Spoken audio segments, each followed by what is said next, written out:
Selamat pagi, senang sekali saya Rosmi Rahma kembali menjumpai Anda dalam program Redaksi 33. Kami akan menyajikan informasi penting untuk Anda dan berikut di antaranya. Kita awali Redaksi 33 kali ini mengenai kasus kematian selama masa pandemi COVID-19 di Samarinda yang terus meningkat. Dalam sehari, petugas dari tim Satgas penanganan COVID-19 bahkan harus memakamkan 5 orang. Seperti yang terjadi pada hari Kamis 20 Agustus lalu, tidak hanya korban yang dikuburkan secara Islam maupun Kristen, tapi juga dengan prosesi kremasi atau pembakaran jasad beragama Hindu. Salah satunya adalah mayat warga negara Malaysia bernama Raffi Rajan. Lelaki berusia 41 tahun beragama Hindu itu dikremasi atau dengan cara memasukkan tubuh mayatnya ke dalam tungku panas. Setelah proses pembakaran dan menjadi abu, diserahkan kepada pihak keluarga untuk dibawa ke Malaysia. Prosesi kremasi mayat di krematorium Dharma Bakti Serayu Tanah Merah melibatkan rekan Raffi yang juga beragama Hindu. Sebelum dimasukkan dalam tungku panas, didoakan sesuai agama Hindu.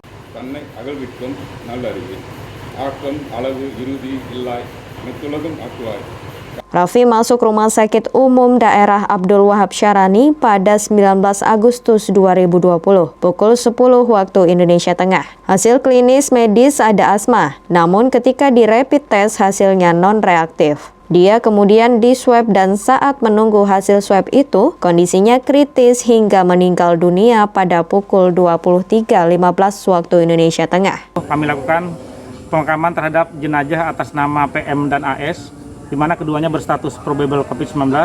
Kemudian yang kedua pada sore hari tepat pukul 16.30 kami lakukan pemakaman terhadap dua jenazah juga. Pertama atas nama AW dan kedua atas nama RR yang merupakan warga negara Malaysia beragama Hindu, dan dilakukan secara kremasi terhadap yang bersangkutan. Beginilah kisah para petugas Satgas COVID-19. Jika tim medis berada di garis depan, maka tim pemulasaran dan pemakaman adalah tim yang berada di garis akhir. Ketika ada korban terkonfirmasi positif virus atau probable, tim inilah yang turun tangan memulai dari memandikan mayat, mensolatkan hingga memakamkan di pemakaman khusus Serayu Tanah Merah, Samarinda Utara. Tim Kaltim TV melaporkan.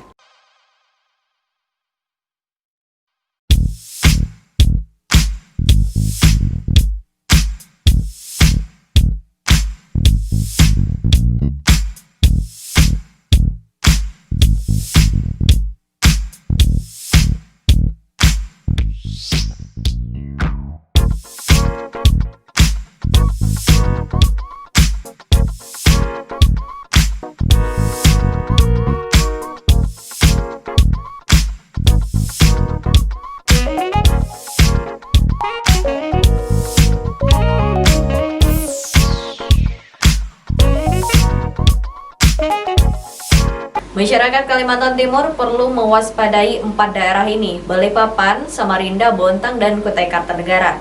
Kasus-kasus penularan begitu cepat karena transmisi lokal yang nyaris tidak terkendali.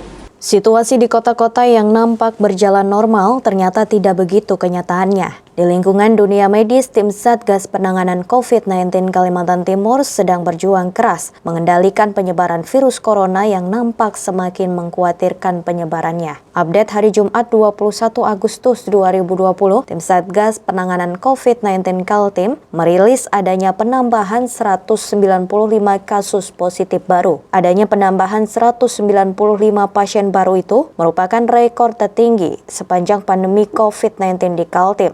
Dari penambahan itu diimbangi juga dengan 52 sembuh pada hari yang sama dan 5 orang meninggal dunia. Kini total 2.892 orang tercatat pernah terkonfirmasi positif virus yang berasal dari kota Wuhan, Tiongkok itu. Kemudian 1.774 orang dinyatakan sembuh dan 105 orang meninggal dunia. Sementara pasien yang masih dalam proses penyembuhan ada 1.013 orang. Untuk penambahan kasus positif hari ini sebanyak 195 kasus dapat kami sampaikan sebagai berikut. Dari Balikpapan ada penambahan sebanyak 132 kasus positif. Ini merupakan akumulasi dari kasus penambahan kemarin yang Balikpapan laporannya terlambat kami terima pada saat kami harus closing data, sehingga kami baru rilis hari ini. Jadi peningkatan begitu tinggi karena memang terakumulasi dari kasus-kasus positif yang dilakukan Balikpapan kemarin. Sekali lagi kami sampaikan dari Balikpapan ada 132 kasus positif pada hari ini. 4 daerah tertinggi di Kaltim yang perlu diwaspadai adalah Balikpapan dengan total terinfeksi virus 1.235 orang dan yang masih dirawat 481 orang. Kemudian Kota Samarinda dengan total pasien positif sebanyak 569 orang dan masih proses penyembuhan ada 161 orang. Berikutnya Kota Bontang menjadi kota ketiga berada di zona merah yang perlu diwaspadai. Pertambahan pasien positif di kota ini juga meningkat drastis, yakni dengan total terinfeksi sebanyak 177 orang, di antaranya 158 orang sekarang dirawat isolasi mandiri maupun di rumah sakit. Daerah keempat yang juga tinggi penularan virusnya adalah Kutai Kartanegara dengan total 351 orang yang tercatat pernah terpapar virus corona. Sekarang 122 orang menunggu kesembuhan. Tim Kaltim TV melaporkan.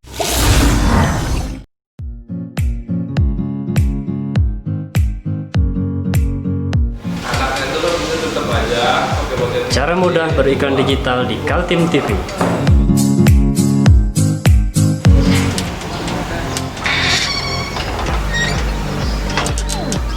Yang pertama, jadilah sahabat Kaltim TV.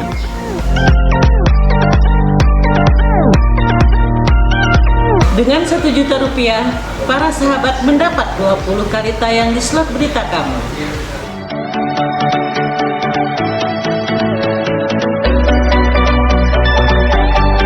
Dengan 20 detik dapat menjangkau 20.000 penonton. Anda beruntung karena mendapat kesempatan perdana dari kami. Ayo jadilah sahabat Kaltim TV.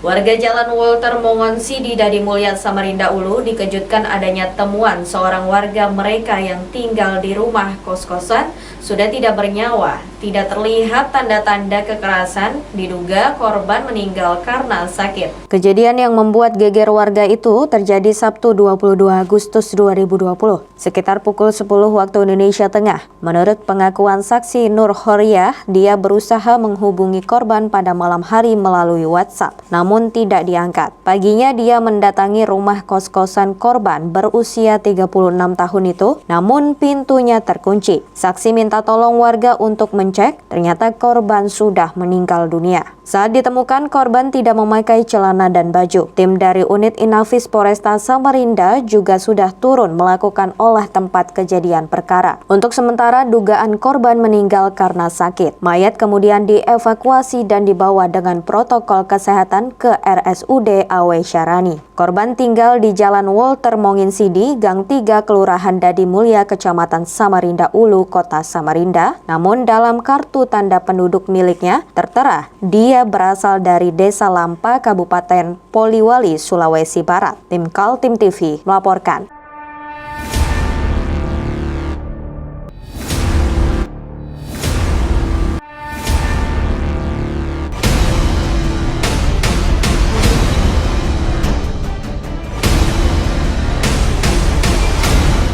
Seorang residivis kembali harus berada di balik sel jeruji Polresta Balikpapan setelah dibekuk tim Jatanras Polresta Balikpapan lantaran melakukan aksi pencurian. Seorang residivis kasus pencurian rumah kembali harus masuk bui. Tersangka Arbain kembali digiring petugas Jatanras Polresta Balikpapan. Tersangka Arbain melakukan aksi pencurian di kawasan perumahan Regensi Balikpapan Selatan pada 28 Mei 2020. Modus operandi yang dilakukan tersangka dengan cara mengincar rumah kosong dan kunci yang masih menempel di pintu rumah. Tersangka dengan leluasa masuk rumah dan mengambil 2 unit laptop merek Dell dan HP. Oleh tersangka, laptop hasil curian akan dijual. Tersangka Arbain ini dikenal sangat licin dan selalu berpindah tempat untuk menghindari kejaran polisi. Pelarian tersangka Arbain berakhir setelah tim beruang hitam Reskrim Polresta Balikpapan berhasil membekuk pada 11 Agustus di kawasan Batakan, Balikpapan Timur. Kemudian berawal atas laporan yang telah diterima oleh piket Reskrim Polresta Balikpapan dengan adanya tindak pidana pencurian dengan pemberatan terhadap sebuah TKP ya, di Balikpapan Regensi. Ini kejadian pada hari Kamis tanggal 28 Mei 2020. Ya, untuk kejadian sekitar pukul 03.00 WITA, di mana pelaku masuk dengan menggunakan sebuah kunci yang menempel di pintu di salah satu rumah tersebut. Ya, jadi di rumah tersebut ada pintu, ada kuncinya. Nah, kemudian dengan kunci itulah pelaku masuk ke dalam rumah. Kemudian sampai di dalam, kemudian pelaku mengambil 2 unit laptop. Yang pertama merek Dell warna hitam, kemudian yang kedua merek HP warna silver. Sehingga kerugian yang diderita oleh korban ini sekitar 40 juta rupiah.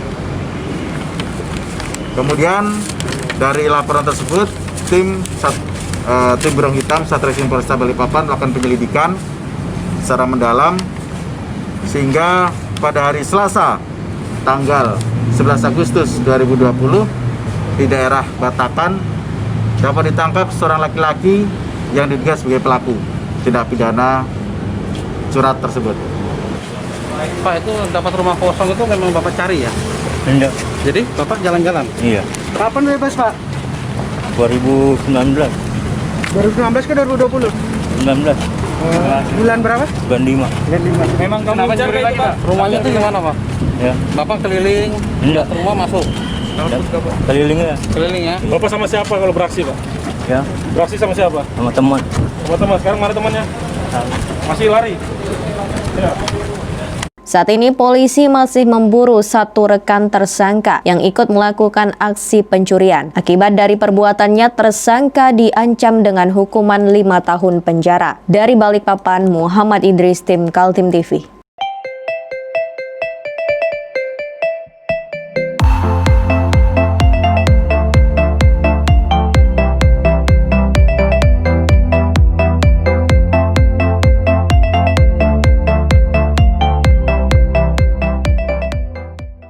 Kita beralih ke informasi selanjutnya. Tim Beruang Hitam Reskrim Polresta membekuk pelaku pencurian dengan pemberatan.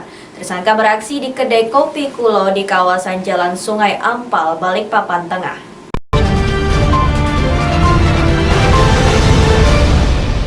Tim Beruang Hitam Reskrim Polresta membekuk pelaku pencurian dengan pemberatan. Tersangka beraksi di kedai kopi Kulo di kawasan Jalan Sungai Ampal, Balikpapan Tengah. Berikut informasinya. Yusuf Aprianto, warga Kelurahan Manggar, Balikpapan Timur, harus mengenakan baju berwarna oranye saat digiring petugas kepolisian dari Jatanras Polresta Balikpapan pada Rabu siang 19 Agustus 2020. Tersangka diamankan oleh tim Beruang Hitam Reskrim Polresta Balikpapan pada 16 Agustus di kawasan Balikpapan Timur. Tersangka melakukan aksi pencurian di kedai kopi Kulo, Jalan Sungai Ampal, Kecamatan Balikpapan Tengah. Aksi pelaku dengan cara memanjat menggunakan tangga. Pelaku masuk kedai dengan cara mencongkel pintu kaca dengan obeng sehingga pintu kaca pecah. Dari aksi yang dilakukan, tersangka berhasil menggondol uang kedai sebesar 1,5 juta rupiah. Namun kerugian yang dialami oleh kedai kopi Kulo mencapai 21,5 juta rupiah lantaran pintu kaca mengalami kerusakan. Pelaku mengetahui seluk-beluk kedai kopi Kulo lantaran pernah mengantar pesanan es batu ke kedai kopi Kulo. Pelaku ini masuk ke kopi Kulonya ini melalui lantai 2 Ya. Kemudian yang bersangkutan menggunakan helm, menggunakan obeng, mencongkel pintu kaca sehingga pintu kacanya pecah. Nah, aksi pelaku terekam oleh CCTV yang ada di gedung tersebut. Sehingga atas pelaksanaan tugas atau penyelidikan yang dilakukan oleh Satreskrim Polresta Balikpapan, terutama tim beruang hitam, akhirnya pada hari Minggu tanggal 16 Agustus 2020 sekitar pukul 15.00 pelaku dapat ditangkap di daerah Manggar. Pelaku identitasnya atas nama YS, usia 27 tahun, tidak bekerja, warga Balikpapan. Dari keterangan yang telah kami peroleh bahwa pelaku mengetahui seluk-beluk warung kopi Kulo ini karena beberapa waktu sebelumnya pelaku pernah bekerja sebagai pengantar es batu. Nah, kebetulan pelaku pernah mengantar es batu ke kopi Kulo tersebut, sehingga beliau diseratkan. Kamu pernah diistirahatkan? Uangnya buat apa kamu? Kamu sakit hati berarti ya? Sakit hati berarti ya? Jadi? Ya, uangnya buat apa? Uangnya buat apa, Mas? Kehidupan sehari-hari itu seperti apa, Mas? Mabuk ya? Mabuk kah? Mabuk. Bayar kontrakan atau gimana? Dari aksi pencurian yang dilakukan, tersangka diancam pasal 363 KUHP dengan ancaman hukuman 5 tahun penjara. Dari Balikpapan, Muhammad Idris, tim Kaltim TV.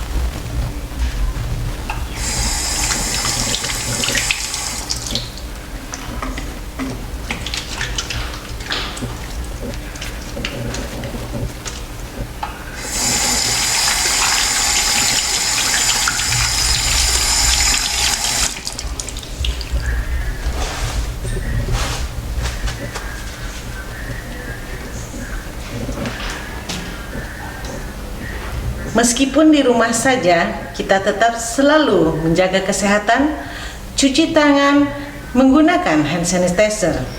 Ingat, mulailah dari diri sendiri. Seorang pelaku pencurian ditangkap polisi. Pelaku telah melakukan aksi pencurian sepeda motor sejak masih SMP.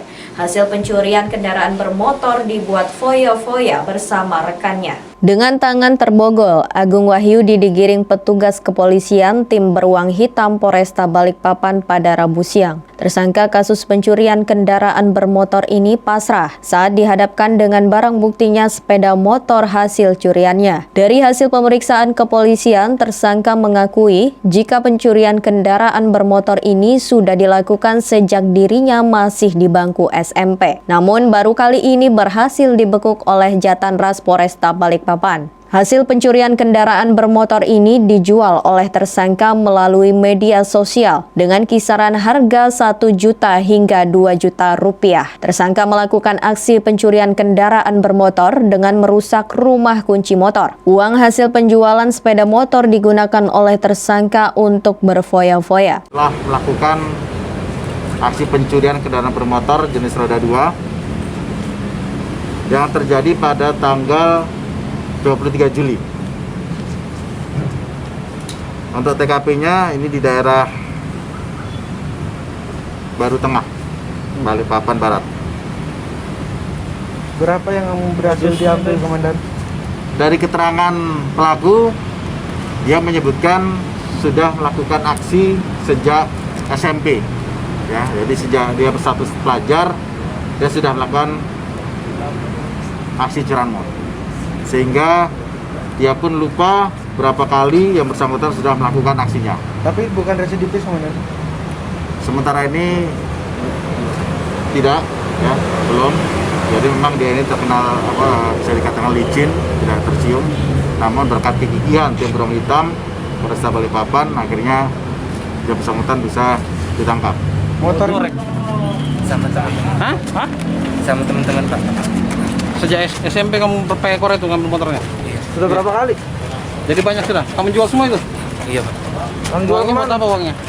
Uangnya buat Poya-poya Pak. Poya-poya. Jualnya gimana kamu? Nawarin di sosmed. Berapa rata-rata kamu jual? Rata-rata ada yang 1 juta, 2 juta ke atas. Kini tersangka harus mendekam di sel jeruji Polresta Balikpapan dan akan diancam dengan hukuman 5 tahun penjara. Dari Balikpapan, Muhammad Idris, tim Kaltim TV.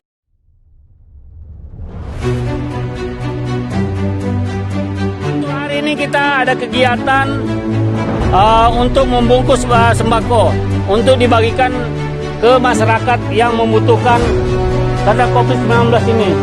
Semoga kita sukses semua. Amin. Harus kerjasama yang bagus.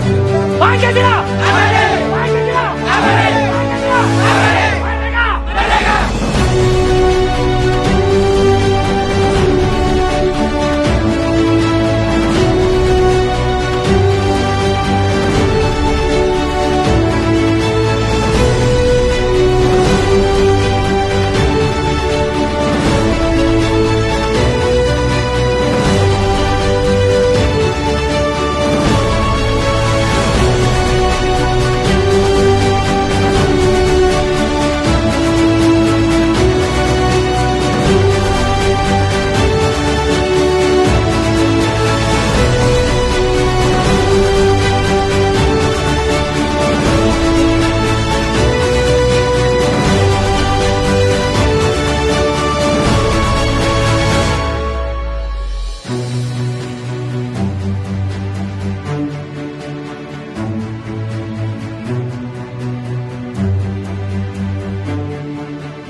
Kasus kematian pasien terpapar virus corona menunjukkan peningkatan yang tajam.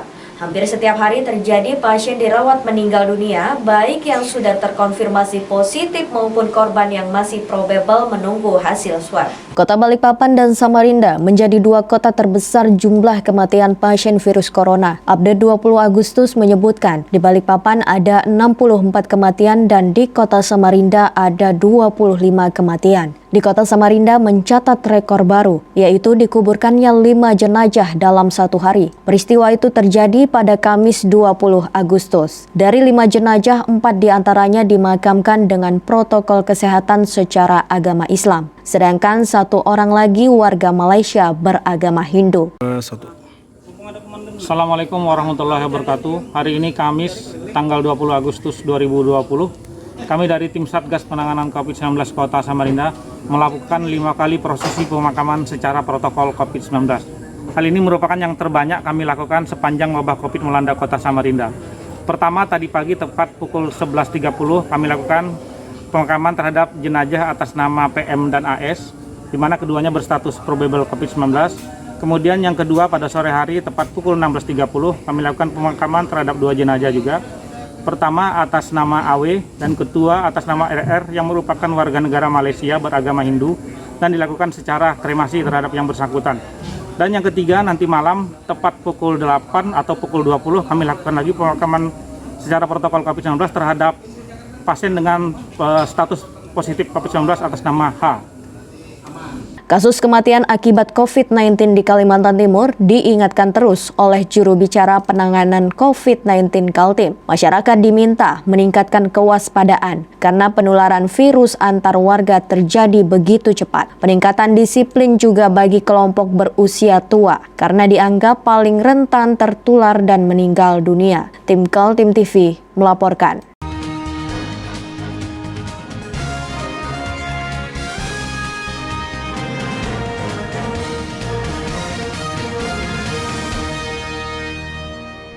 Demikian redaksi 33 kali ini. Informasi lainnya dapat Anda simak melalui situs website kami www.kaltim.tv, channel YouTube dan fanpage Facebook Kaltim TV. Saya Rosmi Rahma bersama kerabat kerja yang bertugas pamit undur diri. Selamat pagi, selamat beraktivitas dan sampai jumpa.